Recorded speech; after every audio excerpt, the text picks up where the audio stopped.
Naš sljedeći predstavljač jedan je od najvećih hrvatskih umjetnika. Njegovo ime poznato je u mnogim opernim kućama diljem svijeta.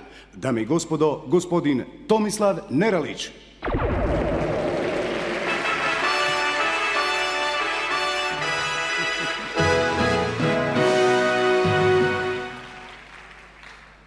U kategoriji za album godine klasične glazbe nominirani su broj 1 Ave Mundi Gloria, izvođač Zvjezdice, glazbeni producent Pero Gotovac, izdavač Croatia Records.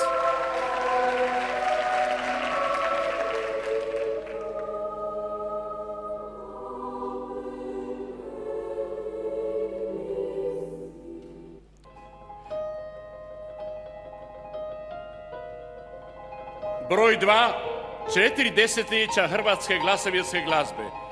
Izvođači gospođa Pavičić-Gostić i gospodin Vladimir Krpan. Glazbeni producent Željko Brkanović, izdavač Muzički bijenale Zagreb i Hrvatsko društvo skladatelja.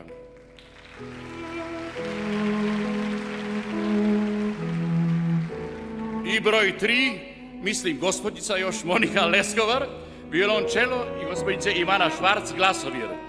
Glazbeni producent Valter Dešpalj, izdavač Croatia Records.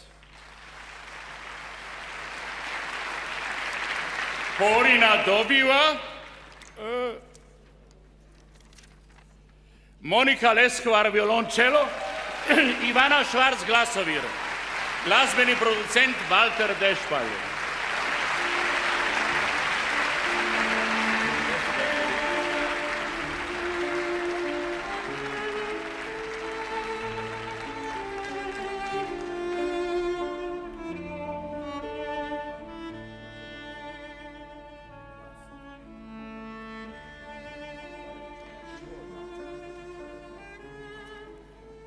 Nas dvije smo se nadale jednom porinu, ovo nam je već drugi danas, jako smo uzbuđene.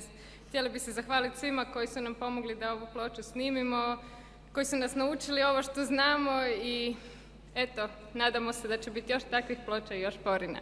Hvala svima.